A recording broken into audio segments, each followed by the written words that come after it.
Welcome and Thank thank you. you for joining another episode of Golden Lemon Show. We have Jenny Dieter with us. Yes. Jenny is an empowerment coach, speaker, and today's guest. Thank you so much for having me. I'm so excited to be on your show. I'm looking forward to it. What would you like to talk about? For me, being an empowerment coach, it really start off with our mindset, and I'm gonna quote Gandhi. It's amazing what he said. So he said, our belief, so our mindset, right? And it was switched to our thought, and it would change to our word, and it would become our action, and it would become our habit, become our value, and become our destiny. So wherever you're going, you always start off with our belief, which is our mindset. So that's why I feel like to empower somebody to get to what they desire is really empowering their mindset and for them to take action to empower their confidence too. Start off with mindset. Okay. What is empowerment? Well, Andy, usually people start off with like a easier question that ease the depth into it. I love your strategy. You're like, let's bring on a tough question and just let's go. I would say empowerment coach is for me, that's part of my mission is to ignite your inner fire. That a lot of time we get busy with everyday life and we just go, we just kind of react to things. But really, for true happiness and freedom, you got to know what you desire and you got to know where you want to go in life, have good direction where you want to go to. So, for my job to empower people is to first to develop strong mindset for people that for them to believe that they have the power within themselves to be this fearless leader, to go after what they want. And it doesn't matter what age, it doesn't matter what class you're from, it doesn't matter your past childhood, the way how you're raised and where you are now, right? So we're going to set ourselves up to have this belief that anything is possible and you can start anything, you can change direction at any time. So while we're changing your mindset, at the same time, though, for you to feel empowered, for anybody to feel empowered and to feel more confident, is by taking action. We have all the knowledge, but if you don't apply the knowledge and apply it to your real life and take action to achieve your goal, whatever it is that you want, then you wouldn't feel empowered, right? You maybe feel empowered when people say, yeah, go, go, go, here's all the knowledge. But if you're not doing it yourself, it just kind of fizzle out. Really at the end of the day, each of us have to empower ourselves, right? This is your mindset. This is what you can do, that you can change your mindset and get rid of your limiting belief. That sense, you can start from there and then empower you to take action and you will feel empower yourself. Ultimate goal. Your life. So, empowerment is having direction and taking fearless action. Mm-hmm. And have the strong mindset. Kind of like training our body. If you want to have strength in your body, you want to stay flexible, you got to train consistently. So, same thing for our mind.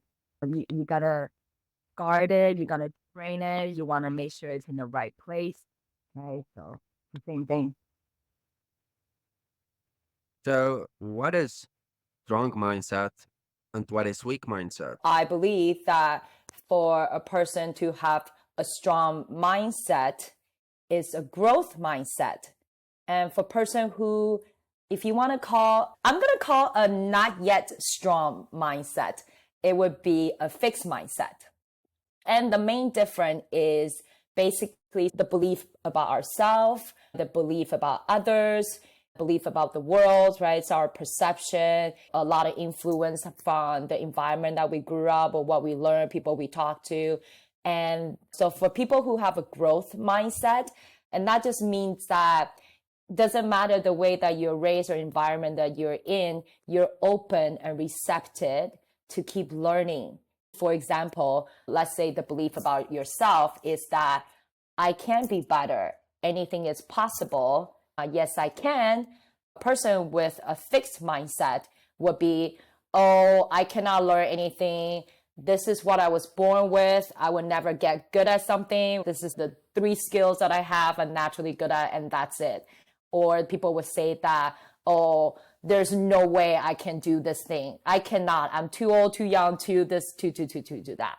So that's what I would say. Somebody who has a growth mindset, which is something that everybody can develop, right? You can always start off as a fixed mindset and switch. How do you think people can switch that mindset? I think at the end of the day, everybody has a choice. You know, that doesn't matter the way we grew up. I was born and raised in Taiwan, and I had a very strict upbringing. My parents were loving, but my mom was old school. So she used to tell me that, hey, to be a Taiwanese girl, you have to be really soft spoken, you have to be quiet, you have to be well-mannered, and just stay inside those little box and just be a good girl, right? Listen to the parents, be a doctor and have kids, and that's it, right? So that's almost like you don't need to learn anything else except those 5 things I'm telling you that this is what you need in life for you to be successful. So I was in that kind of mindset, right? And I was raised just to listen and not think.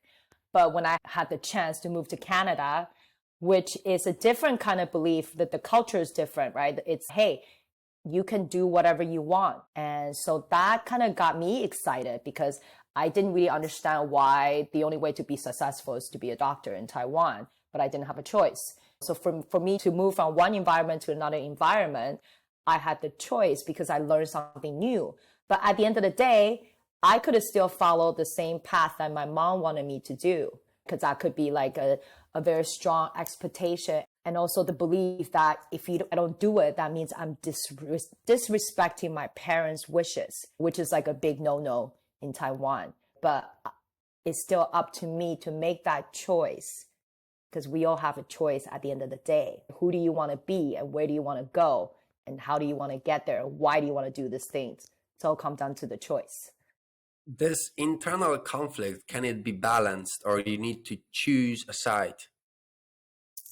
Yeah, I think you do. I had the struggle, and yeah, I felt really bad to disrespect my parents. When my dad just wanted me to be happy, but my mom would tell me that, and I knew she quit her job. She raised us, quit her job and focus on the children and focus on the family. So in a way, she sacrificed her own happiness to make sure that we had everything, right? That we were taken care of. We were raised by a parent, not some random people, babysitter or something like that. So I felt really bad that I wasn't able to make her happy. And I did everything she asked me to until I was second year at university. But I realized that at the end of the day, if you don't stand up for what you want in life and you just follow what other people tell you to do, and when you make other people happy, you're not happy. And I wasn't happy, and I was getting frustrated because I was doing the work that I didn't feel passionate about. So it became an obligation, and it became resentful. And then I didn't really have a good relationship with my mom. So she wasn't happy. I wasn't happy. We didn't have a good relationship. That was like a lose-lose situation. What do you think would happen if you would continue to follow this path of what society wants you to do, what your family wants you to do? Where would you end up? I would just end up being bitter and resentful and almost like a victim, right? Like, I am unhappy because everybody else's fault. And I think that's not a good way to live. Because again, like, we have a choice. It may be hard to face the consequences. And because I went through a marriage with my ex-husband, and at the end, I realized that we were growing apart. We wanted a different thing in life. We had different value and different interests. But I was thinking like, hey, I made a commitment, right, to this marriage. I made the vow. I should try my best. And I did try my best, and I wanted to make it work. I want to make him happy. But again, I was started getting frustrated because when you're not living the life that you are designing for yourself, you just get resentful of this person who you think that's taking control, right? But it's not, because my mom and my ex-husband, they were both doing what they think is the right thing to do. So at the end, that's their belief, but it's not my belief. But if I didn't speak up, and if I would just be, and I felt it, I was feeling stuck. I was feeling frustrated. I was feeling anger. You know what I told my ex-husband, Andy, the day, like couple days after I decided to separate? I literally, I felt like chained down. And then the chain broken. Like, probably not something that your spouse and the other half wanted to hear that, but that's how I felt. Once you went through this transformation, what would you like to know at the beginning of the journey? If I can tell anybody, just keep learning about yourself. Keep having more clarity. Keep knowing who you are. Who do you want to become? And I know that we changes. We keep evolving and growing. So what you want 10 years ago or even 5 years ago may not be what you want now. But just at the moment, keep learning about yourself. Keep thinking about what is it that you desire and what direction you gotta have. You can pivot, but you gotta have one direction to focus on. And also just at the end of the day, you cannot make other people happy, right? So you gotta focus on yourself. And also, I learned that when I wasn't focusing on myself, and people say like, oh, that's being selfish, but I realized that when I was unhappy, my energy that came out of me was negative. So it was negatively influenced people around me. So it wasn't really good for anybody, even though I was trying to make the other person happy. You cannot give what you don't have. Exactly. 100%. What is your goal right now? My goal right now is I chose this career path as an empowerment coach. It's because when I was going through this hard time, I was so grateful that I had many people in my life that were so supportive and so encouraging. Even an Uber lady, somebody I didn't know, that I was just taking an Uber because I'm feeling really bad before I left my marriage. And this lady just stopped the car and she just gave me a hug, and a stranger, right? Like she was like, Jenny, everything will be fine. Everything will be fine. Don't worry. There is a path for you and you will find it. I just felt so touched. And I think that's why I wanted to become a coach, to give back. At the end of the day, I feel like it doesn't matter if I meet you for 5 seconds, 5 minutes, 5 hours, 5 days, 5 months, 5 years. I wanted you to feel that when you meet me, I want you to feel like joy and some positive energy and uplifting, like warm hug. And I think that's really positively impacting people from inside out, transformation, you know, even just somebody I can talk to for 5 seconds. I just want you to feel a little bit of happiness and joy. And that's kind of like my basic. And of course, being an empowerment coach, you do want people to transform. I do believe that's the best way to help people. Instead of giving a fish, you teach them how to fish. This might be a tricky question. In fact, it is.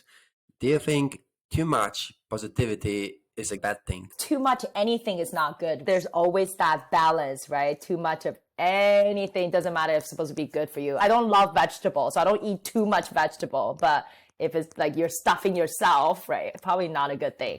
But I feel like being positive, being optimistic, for me, it works. And when you're coasting, then that's when you don't really appreciate, like when you're just always on the good stuff. And I guess that's when you kind of like, oh, well, there's nothing special now. But life is funny because you're never just always like on, right? We always, it's like this. Kind of like you drink alcohol, you get high, but then comes the hangover and you go down. It's like, yeah, you think you're like, woo, having such a good time. And next day you're like, oh man, I'll never do this again. Yeah. For me, honestly, I would say that I always, when I get up in the morning, I want to set myself up on a positive note, you know, because I feel like for me, and this is just something I learned recently, you know, my girlfriend told me about Abraham Hicks, and she talks about your vibe, whatever it takes, if you want to call it a positive thing, a positive energy, gratitude, feeling good. Because if you feel good now, then you will attract the good things in your life. Many people, like I remember Tony Robbins, one interview, he talks about it. Everybody I talk to always says, I wanted to be rich, but all they do is complain. They're like, life is hard, blah, blah, blah, blah, blah. Right? So when you're complaining, you're just on this low vibration, but the good stuff that you want is up here. So you'll never get to it. It's like you want to watch an Apple TV show, but you're tuning to Netflix and you never get that Apple show. So being positive is high vibration. That's kind of how I interpret. Yes. Just like you're just saying in the word like positive, like you really have to, it's more about feeling it. Right. And that's why you don't just say, oh, I feel grateful. And that's not going to work for you. So you need to feel it first. Yeah, you do. I really do. You need to feel it. I feel grateful. My birthday tomorrow. So today is my last day of being 42 years old. I feel grateful for all the people that guided me, encouraged me, accountability for me to starting journey of my coaching career, which is a year ago. You know, all those people have supported me. I had to take the action myself, but I'm grateful. I know that if I didn't have those people in my life, I would not be where I am. So everybody has something that they feel grateful about right now. What do you think are the pitfalls of personal development? If anything, is that everybody can say a lot of smart stuff, like intelligent stuff, like throw out some quotes and I can give you advice because I learned this thing. But I feel at the end of the day, if you haven't applied action to yourself, then it's just blah, blah, blah. That's kind of, I feel like, just talk, right? Because action speaks louder than word. Because when you apply the action to your life, then it becomes an experience and a wisdom. Then that's when you can really share with people. And that's when people can relate to you and resonate with your message. Because we all have unique experience, right? And the takeaway message might be the same, but certain people will relate to you because they're like, oh, yes, I understand what Andy's saying about this message because his experience, I can relate because I gone through the same experience as you. And I think sometimes nowadays there's a lot of knowledge out there and everybody feel like they're really smart. And it's a great thing. I'm not knocking. I feel grateful, especially during COVID. I can learn anything from internet. Even now I feel grateful, right? But yeah, in the end, there is a difference between knowledge and wisdom. You need to do things yourself to truly experience them. And a wise man is able to learn from other people's mistakes. Now, what do you think would be the process of doing things, of growing yourself, when there are no books that you could learn from? Try new things, talk to people. And I was in customer service for many years. But during COVID, I was living in this place, in this beach town. And there were a lot of people who I met, nice people, but they just wanted to drink and party all the time. And so I became a recluse. I don't want to just sit there and drink all the time. I became like closed off. But that made me realize afterward, when I left Mexico and left my marriage, I realized I was missing out so much of connection and learning from each other, because you think it's a casual conversation, but then all of a sudden you hear somebody's story. And like you said, you can learn from other people's mistake or their experience, or just a different perspective. Take it or leave it, right? But you can hear a different idea. And that sometimes that triggers you to other cool ideas. So I feel like that's something that's so important. Talking to people, connecting with people, and just try things, right? Because at the end of the day, you can be like, I don't think I want to do this thing. I don't think so, because that's not who I am. But again, that's limiting belief. You're putting yourself in this box. If you try it, you didn't like it, hey, you had the experience. But sometimes it's a surprise. I didn't think I liked sushi when I was 12. But I tried it. My brother's like, just take a little tiny bite. You don't like it, you spit it out. I'm like, raw fish, like Chinese food. And I tried it. I was like, wow, what's this exquisite thing with wasabi? Loved it. You need to do new things, try new things, learn new things. And in the process, it's obvious that some of the things you learn will not suit you. But on the other hand, the other things will suit you. And also, it's obvious that in the process, you will fail, and that's natural. And if you want to grow even faster, you need to embrace failure. Realize that this is a healthy process. I have this thing that I know down my mistakes, my failures during the week, and then see which is the biggest one. And this week, I didn't make any mistake. I'm like, whoa, I didn't make any mistake. So am I growing enough? And it's always very intriguing, as you said, to speak with different people, because all of us have different experiences, different perspective. Just because I think I'm right doesn't necessarily mean that someone else isn't right. We have our own truths that we are willing to put in the world and see what happens once confronted. And I believe that it's all about being open-minded. If there are a person that has a closed mind and is only seeing one side of the coin, he will be limited by his mind. I wanted to ask you in the first place, do you think beliefs can be changed? Because what I think about beliefs is that they are glorified restrictions, only one way to look at the reality, when there are so many ways that reality can be experienced and can be perceived. Do you think beliefs can be changed? Are we being used by our beliefs? That's a really good question. By the way, I love that.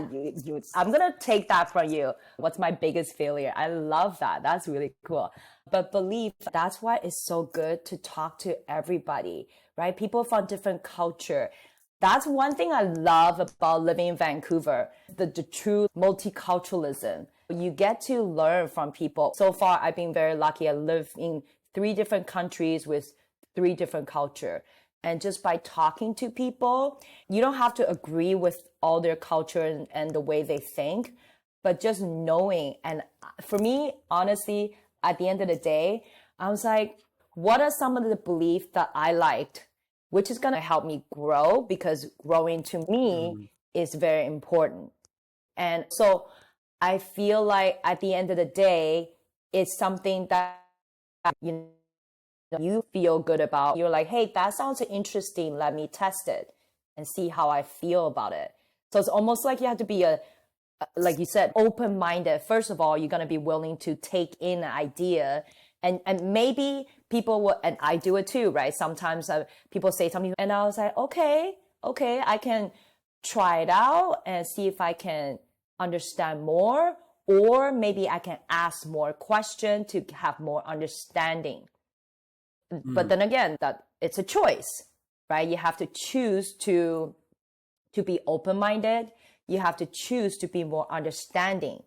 If you just decided you're like, hey, this is what I know, those are the 3 beliefs, and I'm going to stick with them for the rest of my life, then you're just going to be restricting yourself, right? So change is not easy, right? But it's possible. everything is possible. Like, see, that's what I believe. Some people might believe, no, that's not possible, but anything is possible. But that's a belief. So, but it works for me because I like that. I like this message because that gives me unlimited possibility. You know, like there's so many things I can learn and do and try and experience. And I that's how I wanted to live my life. But then what's your value? How do you want to live your life? And I think that also kind of dictates, do you want to change? And some people feel like they're not 100% happy, but they're comfortable. They might have some pain, but they just like, you know what? I'd rather just stay in this comfortable. I'm not super happy, but I'm okay. And some people just want to stay there. Then it doesn't matter what you say. You can give them the best idea and inspiration, but they don't want it to change. It's too hard, right? That's their belief. Yet change is the only permanent thing in life. Everything is constantly changing. By not changing, you are defying the process and there will be consequences.